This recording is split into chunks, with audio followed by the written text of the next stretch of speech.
All right, so the title of this text is I Was a Skinny Tomboy Kid. Um, Background. Although the word tomboy was originally defined as a rude or noisy boy, it grew to be a label for a girl whose behavior and appearance were not considered to be traditionally feminine. This means that maybe the girl likes to wear sweats and play ball, where it's one of those things where girls are expected to have their nails done, wear makeup, wear nice clothes, not play any sports where they sweat. So this is a poem, and the speaker is going to relate her experiences growing up in San Francisco, California, as a self-described tomboy. So this author, she grew up in San Francisco, California, which is on the opposite coast from Bad Boy. They're on different sides of the United States, and she is telling us that she describes herself as a tomboy. Now, I'm going to zoom out a little bit just because I want you to be able to see the shape of the poem as I read. I was a skinny tomboy kid who walked down the streets with my fist clenched into tight balls. Clenched. I knew all the roofs and backyard fences. I liked traveling that way sometimes, not touching the sidewalks for blocks and blocks. It made me feel victorious somehow over the streets. I liked to fly from roof to roof, the gravel falling away beneath my feet. I liked the edge of almost not making it, and the freedom of riding my bike to the ocean and smelling it long before I could see it. And I traveled disguised as a boy, I thought, in an old army jacket, carrying my fishing tackle to the piers and bumming bait and a couple of cokes and catching crabs sometimes and selling them to some Chinese guys. And I'd give the fish away. I didn't like fish. I just liked to fish. And I vowed to never grow up to be a woman and be helpless like my mother. But then I didn't realize the kind of guts it often took for her to just keep standing where she was. I grew like a thin, stubborn weed, watering myself whatever way I could, believing in my own myth, transforming my reality, and creating a legendary self. Every once in a while, late at night, in the deep darkness of my sleep, I wake with a tenseness in my arms, and I follow it from my elbow to my wrist and realize my fists are tightly clenched. And the streets come grinning, and I forget who I'm protecting and coil up in a self-mothering fashion and tell myself it's okay. All right.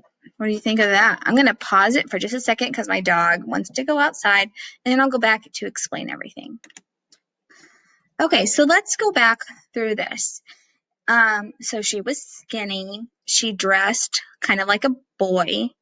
She's walking around the streets, but her fists are clenched, which is like this. They're in a tight ball, which usually means someone is feeling angry.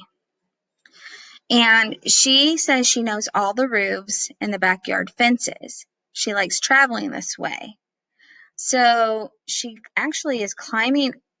My understanding is she's climbing up onto people's homes and jumping from their roof to another roof because it says not touching the sidewalks. But I'm not sure because I also could see it just being like, the roofs because you can see them, and the backyard fences because you're seeing them.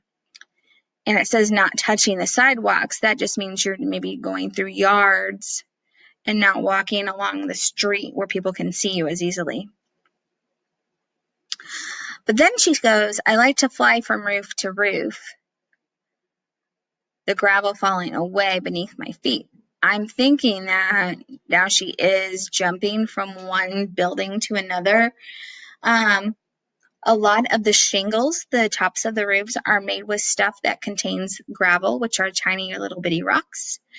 So I can think that might be it. And she says she liked the edge of almost not making it. That really makes me think that she is also jumping from roof to roof. And she compares it to like a freedom. You know, she's feeling free, and then she's explaining how she likes the freedom of riding her bike to the ocean. And so because the place where she lives, let's review, she's in San Francisco. It is an ocean town or city. And she's saying that when she's riding her bike, she can smell the scent of the ocean before she could see it. And if you've ever been to the ocean, it does have a very distinct smell. It is a little salty, a little fishy. So you can smell it before you see it. And she's saying she's traveling disguised as a boy, wearing an old army jacket and carrying fishing tackle to the piers.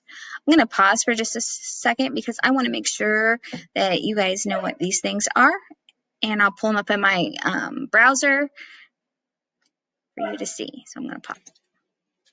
All right, so I found a few pictures I like. The old army jacket could be right here. Fishing tackle, and that is your gear that you use, like some scissors, knives, bait, different things. That's tackle. And then the pier looks like this. It's a long wooden path that people fish off of into the ocean. All right, let's go back here. When she says she's bumming bait, that means she's asking the other people for the bait, and bait would be like worms or something like that. She catches crabs and sells them to some guys. I think this is interesting. It says she doesn't like fish, like to eat it, but she likes to fish. So the activity of fishing, I'm going to do my thing, putting it out there, waiting. She's really enjoying that. And then the poem takes a very weird turn. She says she wants to grow up to be a woman and not be helpless like her mother. So for some reason, she thinks her mother is helpless, like she doesn't have guts, so she doesn't stand up for herself. But then she realizes that her mother is actually really strong because she's still living and doing the things she needs to, even though she's been through all these hard things. I know, it only says this, and that's what it means. Crazy. And then here it says, she grew up like a thin, stubborn weed. Let's see. She's talking about her sleeping and that sometimes she wakes up with her fist still clenched. That means that there's maybe a dream that she's having that is stressing her out. But then she's like, kind of like, and the streets come grinning, and I forget who I'm protecting. And I coil up, which means getting on a little bitty ball, in a self-mothering fashion and tell myself I'm okay. So those are things that she feels comforted by, being able to go outside and do these things. It's a really interesting poem. I really didn't understand it the first few times I read it, so I highly encourage you to read it at least 2 or 3 times. you're probably going to find some meaning that I didn't even pick up on. And I would love for you to share that with me.